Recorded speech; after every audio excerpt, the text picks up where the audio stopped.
Dr. Nancy Parizo is a professor emerita for American Indian Studies and Anthropology at the University of Arizona. In addition to teaching at the institution for almost 40 years, she was curator of ethnology at Arizona State Museum and loaned executive to the Arizona Board of Regents. She also participated for 10 years at the Smithsonian Institution Summer Training Program in Museum Anthropology. She's the author of over 280 books and articles. Her most recent publication include A Marriage Out West, the story of husband and wife team Teresa and Frank Russell, who surveyed all of Arizona between 1900 and 1903. These are some fabulous women that we'll learn about today. So Nancy, take it away. Thank you, Barbara, and hello, everybody. And we hope everything in New Mexico is doing well. Today, we're going to talk about a project that I've been working on for a long time, which is to find the hidden scholars that have been working in the Southwest. And I do this with my colleagues. So today, two of your colleagues are here. One is online with us, Catherine Fowler, and Catherine and I have been working on a couple articles and theft shifts for our friend Linda Cordell, who was an archaeologist in New Mexico.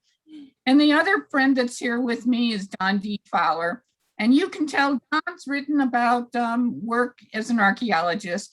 And he is the one who's got the t-shirt on as an intelligent human being working in the Southwest, unlike the other men in the picture. Other of our students have helped us over the years, and there's about 50 of us working on all these things. Now, to get this project going, let me just back up a little bit to when I was starting out at the University of Arizona back in 1983. I had a friend named Barbara Babcock, who was a professor of English and literary criticism. And one day we were just sitting talking, having coffee, and she said, whose research have you looked at in the past who's made your own research possible? For me, as a cultural anthropologist who works with Navajo, was Gladys Reichert. Took me about 10 seconds to think of that. And for her, it was Elsie Clues Parsons. And because Barbara was working with storytellers in New Mexico, we started thinking about other people, and we started wondering about the other people. One of the first places we looked were in histories of anthropology, and we weren't finding anybody. We found wonderful biographies and information on a lot of important men that were in our histories of anthropology and archaeology, but not on women. Also missing were Native Americans. And it turns out when we started working on this project, one of the themes we found out were that almost everybody was actually taught how to dig by Native American crew people. This is a big untold story that we hope there will be a lot of future work on in the future. But also missing, especially in archaeology, were women. And one of the questions you could ask is, maybe there weren't any women working in the field. But we quickly found out that there were lots. Here, for example, is Jesse Walter Fuchs, which people have heard about, and he worked up in Mesa Verde, restoring it in 1908. And as you can see, if you look on this slide up here, his wife's with him going up in that. So women could certainly do the work. What you were getting at the time was that women were too delicate to go and camp. But here she is, and a lot of women and help their husbands preserving the anthropological sites around the Southwest. So we started knowing that there was women out there. So one of our first tasks was to look at who are the women archaeologists. And then we wanted to do a project that would honor them and talk about why they should be remembered and honored. So one of the things I did that I always did is go over to my friend Watson Smith's house. Watson Smith was one of the smartest people I have ever met in my entire life. You could sit there and say, I want to do this project, and talk around and around and around. And he would sit there quietly and he'd say, now let me make sure I've got this right, and tell you in one sentence exactly what you wanted to do.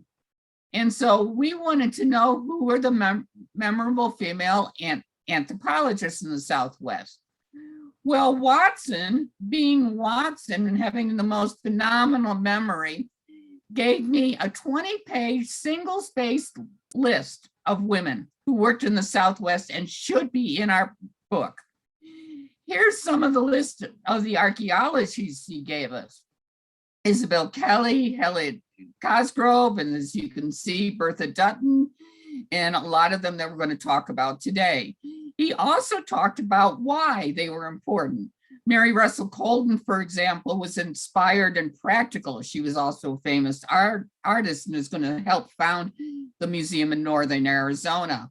And she wanted to help Native artists. Catherine Bartlett was the indispensable keeper of knowledge and kept the museum in northern Arizona going. Now, all in all, we asked Watson for what were some of the reasons people should be remembered. And he always came up with personality. They were courageous. They had a great force. Their intellects were amazing. They had tenacity, because archaeology takes a lot of endurance. They had self-assurance, great ability, smart, integrity. He also talked about the quantity of work these women did and the quality of it, the intellectual contributions to our knowledge, and they were all scholars, and they were also data collectors. They made sure that there was evidence for what they wanted to do. They also had, as a group, great organizational skills, and they were good diggers. And he thought being a good digger was one of the most important things. A lot of them he remembered were for the breaking barriers, and there were a lot of barriers. And also they had an ability to be lone wolves when they needed to, and also to succeed. Now, the barriers he started talking about to being were having to do with people didn't have salaries a lot of times. There were no jobs. For example, a lot of the women you're going to meet in a moment got stuck with because of nepotism. For example, Natalie Woodbury, who is one of my favorite people of all times. Her husband had a PhD, so she was not given a PhD from Columbia University because he was on the faculty, even though she had everything done. So that being allowed into training and getting academic credentials. Also at periods, there was intentional exclusion from field sites because of the idea and the prejudice that women would entice young men for sexual favors. Therefore, they could not be around the young men in the field. There was also not a lot of recognition for the kind of work that was being done. A lot of this was not writing up the syntheses for that, and the lab work and collecting. And a lot of times they were called, well, she's just a wife. As he said, he thought that was horrible. And then also having to do the prejudice that women were not mentally fit or capable. Now, as you can see, even a little bit of digging lays rest to that. As you can see, Ann Axtell Morris rappelling down a cliff to get to cliff dwelling. And I think most archaeologists who worked in the Pueblo region have this. So a lot of the things that demonstrating and overcoming that we're being able, as we'll see over the years, to get excavation and survey permits, running their own excavation. They also had special strategies to get recognized, and one of them was popularizing archaeology, specializing, as we'll see, in pottery research, and working on new areas often in the margins. So one of the things we did with the Daughters of the Desert project when we got going is we did an oral history project. And here I am talking to one of my favorite people, Kate Peck-Kent, who's one of the people that got me interested in working in museums. And we talked to all these people. Now, to be in Daughters of the Desert, you had to have started before World War II. So the people we were talking to were in their 70s through their 90s when we did this oral history project. And here's some of the women you'll meet: Florence Holly Ellis, Dorothy Kerr, Marjorie Lambert, Bertha Dutton. And we also had cultural anthropologists and everything else.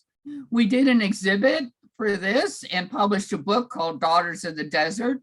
The exhibits was shown for a year at the Arizona State Museum. Then the Smithsonian picked it up for 5 years and showed it all over the country.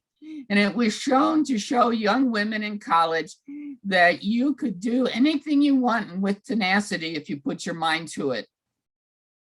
We also had a scholarly conference where we looked at and had people who worked on issues of professionalism, regional histories, and gender studies. And the first one we did was called Hidden Scholars. The second book out of this is Their Own Frontier, where I worked with a historian, Shirley Leckie. And in this book, we compare women who were historians in the American West and women who were anthropologists. So this was a big, long project, and we've never stopped. Now, when Barbara told me to do this, she said, think about who you would like to have dinner with. So here's my archaeologist to start out. I'm married to an archaeologist. I'm not an archaeologist myself, although I pretend to play one on TV, as we say. But here's my archaeologist, Rick Ahlstrom, and he's who I have dinner with every day. And he, like Don, keeps me talking about special things. And this is Rick and I at the Herd Museum one day. So what we're going to do now is switch, and I'm going to have you meet some people, and I want you to think about which one would you like to have dinner with when we're done with this. And you can't say all of them, okay? You can have some. So let's start with some of the husband and wife team, since I started out with this. And this is Joe Ben and Pat Weig as an example at the Pecos conference. And Joe Ben was one of the first PhDs in anthropology at the University of Arizona.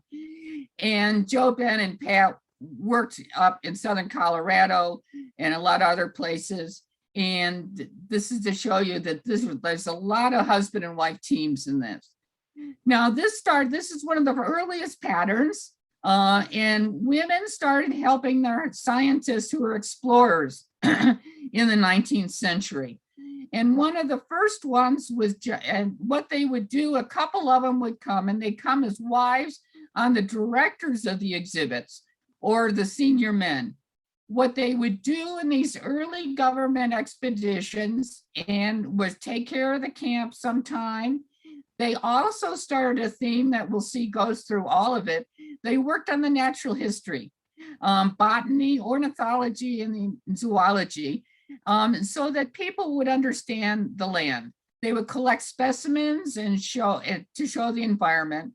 Now, their work was never recognized because in the reports that were written and in the museums in which the objects were collected, they were always listed under the head of the expedition. So everything in the Hayden expedition that Matilda Cox Stevenson would collect would be under her husband or under Hayden. Now this happened to John Wesley Powell's wife, Emma Dean Powell, and we don't know a lot about her, but one of the best quotes I found was that clad in multiple petticoats and a dress that reached her boot tops, she would go along with Powell and she climbed Pikes Peak with him in doing that. During his early surveys, she didn't go down in the Grand Canyon, but up on the Greenland River, she's turned as an ornithologist. She worked on Ute ethnology, and she'd also help record the archaeology sites. And she did this during the Civil War while she helped, Powell was hurt and lost his arm, and she would help him do this as he healed. So she went with him through most of the Civil War. Now, Powell's sister, Nellie, also did this. She was an accomplished botanist, and she was also one of the few people to have BAs in this period. And in 1871, she gathered and cataloged all the plants that are now in Utah and that are at Yale, Harvard, and the Smithsonian. She also worked with Southern Paiutes and helped commission and collected their artifacts. Now, she made a breakthrough that rather than petticoats, she wore pants. Now, as we all know, for all of us who are older than that, wearing pants was still a problem when I was in school. And I almost didn't get on the rifle team because I had to wear pants. And I had to go to the New York State Board of Regents to get permission to wear pants, which I got. So we all have things like that. Now, in the 1880s and 1890s, you start getting more focused archaeological than just surveys. You're going to start focusing on archaeology and locating and surveying ruins. This is also a time where people were looking for treasures and pottery, and a lot of pottery and selling relics were on. But what the first scientists and scientific team was Matilda and James Stevenson. Now, Matilda is going to become the first woman hired by the government after James dies of Rocky Mountains fever. But he was on the Hayden expedition for years, and she started going with him out in 1872. Now, Matilda has a reputation for being a opinionated woman, shall we say. A lot of people didn't like her, and if you're going to have dinner with her, you should know that you're probably never going to get a word in edgewise because she was an authority on everything, and she didn't let anybody get anything around her. There was even newspapers about her, but she and her husband did a tremendous amount of work. Now, in terms of archaeology, her work is almost not known because we tend to think of her as an ethnobotanist, a cultural anthropologist, and some linguistics. But she was also one of the first ones to publish a research design. And that is a plan that people put together of what are we going to do in a year if we're archaeologists. She published this in the Zuni and the Zunians. It was a privately published, but it was the first article published on the 1879 Bureau of American Ethnology expedition. And what she was looking for was the sources for what people, Zunis did today and why Zunis lived where they did. Also, at the same time, she started with Alice Fletcher writing the first draft of what would be an American Antiquity, a Federal American Antiquity Act in 1886. They did this because they founded a society called the Washington Women's Anthropological Society. And later in the early 1900s, people at the Smithsonian are going to take this and revise it and to get the American Antiquity Law going. Now, throughout her career, Tilly, as she was called, looked constantly for archaeological sites of wherever she was. Starting in 1879 and going through, she was on the first expedition to really record sites in Canyon de Chelly.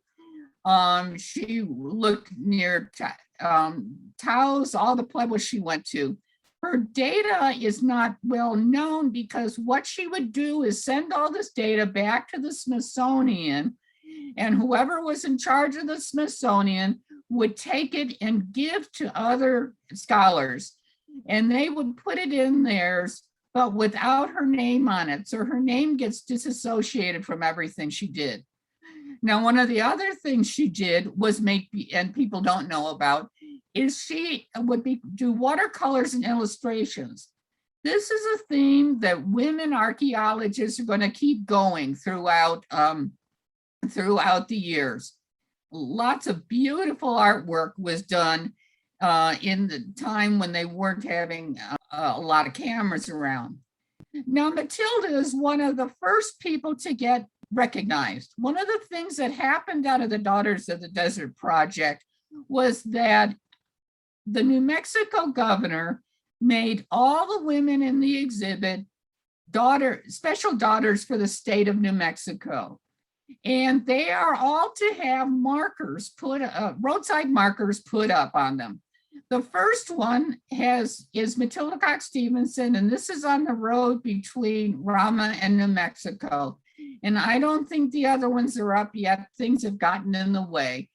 But the idea that you should recognize women for their contributions to the history of New Mexico is starting to happen a little bit. Now, other people in the Bureau also had some wives around later. One of the important people in terms of doing settlement patterns and architecture were the Mindeleff brothers, Victor and Cosmos. Victor left the Bureau and Cosmos stayed on. And to have a new traveling companion, he brought his wife Marion with her. And what they did was travel south. They were the first ones to look at, that should be Grande, that's a typo, I'm sorry. They look at Casa Grande, and they came up with the preservation plan for it, and they also surveyed all the river. Marion used to write her friends that she spent half her year being with Cosmos in the saddle of a horse and holding the notes and drawing all these archaeological sites. Now, the recent one that Don and I have worked on is Frank and Dr. Teresa Russell. Frank Russell was one of the first PhDs in anthropology out of Harvard. He also was a physical anthropologist. He unfortunately got tuberculosis when he was working in the Arctic. To get away from the horribleness of living in an Easter city with tuberculosis during this period, which of course, you know, killed a lot of the population, he married his one sweetheart from Illinois, Teresa Russell. Teresa Russell is going to have a long and illustrious career and become one of the first English professors at Stanford University. But what they did in terms of their lives was Frank took Teresa on a busman's holiday. And what they did was travel all around the Hopi Reservation looking for human remains so that Frank could have a type collection to study difference in racial characteristics. Now, Don and I wrote a book about this, and what Teresa did after Frank died in 1903 was that she took their journals from 1900, and typed them up as a series of 12 serialized travelogues in a journal called Out West Magazine. And she used those as her record to get her job at Stanford. Now, what it is about a young woman having no idea how to do archaeology, becoming an assistant archaeologist to her husband. It's delightful, it's funny, and Don and I looked up more literary references and had more footnotes than any book we've ever done in our entire life. What they also did, and we learned, was that Teresa and Frank stayed in the Southwest as much as they could, because whenever he went back to Harvard, he almost died. And they got a job and they worked on the Pima, or the Acoma Omel Reservation. Now, Frank is most known for his book, The Pima Indians. Now, Teresa was with him all the way. She became a collector, an ethnographer, working on all the women's stuff, and also a photographer. She also finished up the Pima Indians when Frank died and wrote the last 2 chapters. At this time period, of course, only men were put on as the authors of books. Native Americans and collaborators and wives weren't at that period. She also, with Frank, every weekend they would go look for archaeology sites and start finding them. And the records for all this are at the Smithsonian Institution, and were used by Fuchs and Hodge to decide where looking for all the Southern Arizona sites should be. Now, during the next period, we'll have both a shutting down and an opening. What happens in professions is you start getting a lot of people at the beginning of things, and then middle class white America sees that their jobs in something, and women start getting pulled out. At the same time, in the 1910s and 20s, you're going to have people starting getting access to sites, continuing as husband and wife teams, but also now having field schools opening up for women. Now, one of the ways this happened was tourism starting, especially in New Mexico. And people would come to the School of American Research tours and learn about it. Several of the people we interviewed talked about learning about archaeology, falling in love with it by being on these School of American Research schools. Now, one of the first important people who learned about this and who did a real breakthrough in this was a woman named Lucy Langdon Wilson, which most people don't know about. Lucy was one of the first women to direct an archaeological site. Now, unfortunately, she was not allowed a permit because at that time, legally, women couldn't do the permitting contracts. She then got her husband to sign it for her, who then her husband became one of her diggers on the sites. She also was one of the first people to do an indigenous-centered research. And she used it by making sure that her diggers and the people she talked with all the time used their interpretations to interpret artifacts, spaces, and landscapes. And they did this by having all her workers with then one of Hewitt's help, Bradley Westfield, being workers from San Ildefonso. So look, they did the Awadabi ruins, and they did this for several years, from 1915 till 1970. And she did the first ones where she talked about and did articles on what was interesting to the San Ildefonsos, not what was necessarily interesting in archaeology. Now, if you're not writing up things that are interested in archaeologists, you're not going to be in the history of archaeology books, okay? So, but in terms of what's going to go later and the kind of research that happens today, she was the founder and she was 100 years ahead of her time. And she's one of the people I would certainly love to have found out what she was doing. Now, a lot of wives were helping their husbands at this time period in Santa Fe. Kate Chapman, for example, helped her husband, Kenneth Chapman, look for sites. And unfortunately, I put this picture in to show you what a lot of our data is like. There's no head. So you have to imagine what she looks like in that one. But they went to a lot of the ruins up in the Perejito Plateau, and also working on material culture. Now, on other pairs that were husband and wife teams helped found institutions. Two of the important institutions found in the 1930s were the Museum in Northern Arizona and Gila Pueblo. The Museum in Northern Arizona was founded by Mary Russell Colton and her husband, Harold Colton. They were independently wealthy.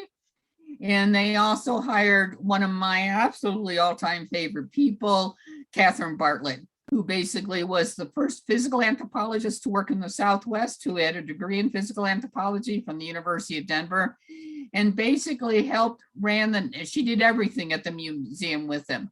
Mary Russell Colton also worked with the Hopi Craftsman Show, and a lot of archaeologists. There's a lot of archaeologists in this picture from 1956, like Doug Schwartz is in there and other people who learned about material culture from Mary Russell Colton. Another institution that's going to have an impact on the Southwest and Arizona is Gila Pueblo, and Wilfred Jones McCurdy Gladwin and her husband Harold Gladwin. I don't know as much about them. I must admit, I've been working on other people, but Don in his book, Laboratory Anthropology, which I would like to recommend to anybody who wants the grand overview of the Southwest that includes women, and it doesn't exclude women, and talks about the institutions, can get more information on Gila Pueblo. Gila Pueblo worked on the area south of the Colorado Plateau, while the people of the Museum of Northern Era worked on the Colorado Plateau. They did a lot of methodology and classification, and they were also important because they had private money that helped provide research. Now, one of the people that Barbara was mentioning before we started worked in a lot of people worked in the Galisteo Basin, as we'll see. And Don and Kay know much more about Evelyn and Nels Nelson, and can talk about them later. But they came out and began the stratigraphy in the Southwest. They also worked a lot in Egypt and that, and he had a job at the American Museum of Natural History. One of the important people, other people that had an influence in the husband and wife team in the 1930s was Anne Axtell Morris and her husband, Earl Morris. Anne Axtell Morris was a best-selling author. She wrote the books that a lot of us read when we were starting out, and it told you what it was like to be an archaeologist, what it was like to have fun being a field work. And it captured the romance of the field and also the hard work. And one of the themes everybody from this period talked about was one of the ways you spent most of your time was getting the Model T out of the mud. And it goes with the early people trying to get the wagons out of the mud. So one of the big things of anthropologists, even in the Southwest, is mud during the monsoons. So, but finding field work. Now, one of the things with Anne was that she was also a fantastic illustrator, as you can see, and her job was illustrating. She also worked on this. Now, I've just been told that there's a new article in Smithsonian Magazine that we should all look up about her and what's going on. Another one that everybody I know in archaeology loves was Florence and Robert Lister. They were some of the most beloved people and that have happened. Now, Florence was a pottery specialist, loved archaeology, married an archaeologist, so she could be an archaeologist as well, but it's one of those, you marry the people you have common interests with. She's got one of the biggest publication records, and she's got one of, as a historian of archaeology, popularizing pottery analysis, books for the public.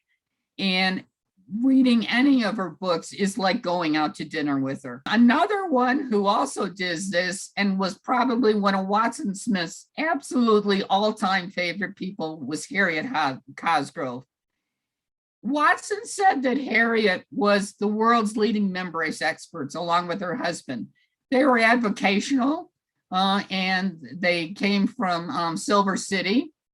And Watson talked about with her of what happens to archaeologists, male and female, but especially female, when you have no formal education and you have to fight for recognition in the academy, where increasingly higher roads of education were needed. As he said, Harvard never recognized her. She was, after all, just Bert's wife. And Watson said, no, she was the best in the field. But she talks about in an interview we did with him in terms of that. She also worked a lot with Owadavie and other sites. Now I want to switch a little bit at the moment to give you some other people you could go to dinner with. And 1 and 3 I want to really focus on at the moment are Marge Lambert, Bertha Dutton, and Florence Holly Ellis. These are New Mexico's leading regional specialists and ladies, okay? Florence Holly Ellis, as you can see from the quotation from Watson Smith, was the hard-nosed scientist of the group. She was a lone world and she was fairly brilliant. She was also probably more people scared of her in anthropology than just about any other woman anthropologist from what I've read. She was considered contentious, opinionated, and as Watson Smith said, the reason for that, she was smarter than everybody else and they were all jealous and afraid of her. And she knew everything. She started out at the field school at the University of Arizona. Here she is there and with young Emil Howery and Clara Lee Tanner. And she also was a leading specialist and worked with in pottery. She was also one of the people who started out, she was one of the first endocrinologists in this country. She, Emil Howery, and Waldo Wadle here, who worked at the Smithsonian for years, and Clara Lee Tanner were in the first class of dendrochronologists. Ellis took the technique and took it to New Mexico at Quetzalcoatl for her dissertation, and also pioneered it working in the Midwest. She was also one of the dating specialists, and she was also the first person to use statistics in archaeology. She also, for me, has a place in my heart because she was also one of the people that stopped in the 1950s and devoted all her time to Pueblo land claims cases. She said that she had gotten her relationship and her understanding of the world from the Pueblos, and she was going to get back to them. And she became and helped found what we can think of as applied indigenous-oriented anthropology. One of the other people was one of the most delightful people I've ever met, was Marge Lambert, who just liked to dig. Once she got into anthropology, she just wanted to keep going and do it all the time. She was into teaching and preservation. Well, Watson Smith said that Marge Lambert was one of those people who didn't do a lot of large field sites, but she did hundreds of small preservation, and she got historic archaeology going, preservation in Santa Fe going. And she also, over the years, besides doing museum and education work, was also the field director by 1932 of the University of New Mexico Field School. And in that position, she started mentoring other women. And one of the people she mentored was this woman right here named Bertha Dutton. And Bertha Dutton is gonna be one of the most delightful people I have ever met in my entire life. And she was one of the most prolific in doing things in terms of important women who worked in New Mexico. She was an archaeologist, she was a museum educator, and she also did, as we can just see in this previous slide, I should show you, she did, oh, I'm sorry, there she goes. Kay Fowler, who's here today, also has just published a book on Bert's Dirty Diggers. This was a Girl Scout program, and lots of people will have become known. Now, what Bert did in terms of this, and Kay will tell you about this later, if you want, is she took people on surveys and she did the all-important grand tour. Something all archaeologists need to do is go see sites and learn how to see and also excavate it. And you learn how to be fearless while you're doing it. She also had the best sense of humor of anybody I have met. So if you really want to have a good dinner, she was a two-fisted doer, as Watson Smith said, and she was a demon digger of dirt. And she also used to run around for years in her Model T car. And she pretty much did everything. She also helped create whole institutions in Santa Fe. The Museum of Navajo Ceremonial Art was a small, all but defunct institution until she took over. And today that's the Wilmite Museum. So Bertha's one of the favorite people to have dinner with. Another one who our friend Kay has also worked on is Isabel T. Kelly, who is an archaeologist, but I think of as a cultural anthropologist as much as anything. She worked on the Hodges site with us in Tucson, and she also worked on, as Kay has shown in her work, in terms of working in the Great Basin, and also tons of research in Mexico. She's also, to me, one of the people I would love to have dinner with and find out about all the applied anthropology and archaeology work she did in Mexico. Now, another one, if you're interested in someone who was shy, and was Anna Shepard. Anna Shepard was considered one of the authorities in anthropology on a special type of pottery analysis. She was Florence Halialis also had lots of training in chemistry. Anna Shepard was the archaeology's chemist, and she started a whole field of ceramic technology. Luckily, Ron Bishop has written a book on her, and she was also, you can see the type of work she did in this period. She was very shy, and according to Watson, she was hard to get to know. But of anybody else, if you wanted to know anything about the minerals and the paste and where your pots came from, you talk to Anna. So she had more appendices and more archaeology reports than anybody. Now, if I'm going to have dinner with somebody, just to end up here, here's my favorite person from the Daughters of the Desert Conference. And I must admit, this is the person I absolutely fell in love with, all these fabulous people I met, and her name was Dorothy Kerr. And I don't know if a lot of people know about Dorothy Kerr, and I must admit I've still got to write up more about her life. Dorothy Kerr stumbled into anthropology by inadvertently going into Franz Boas's classroom one day when she was looking for another class. And that was at Columbia University. She then started studying with Duncan Strong, and they sent her out to a field school in Chaco Canyon in 1931.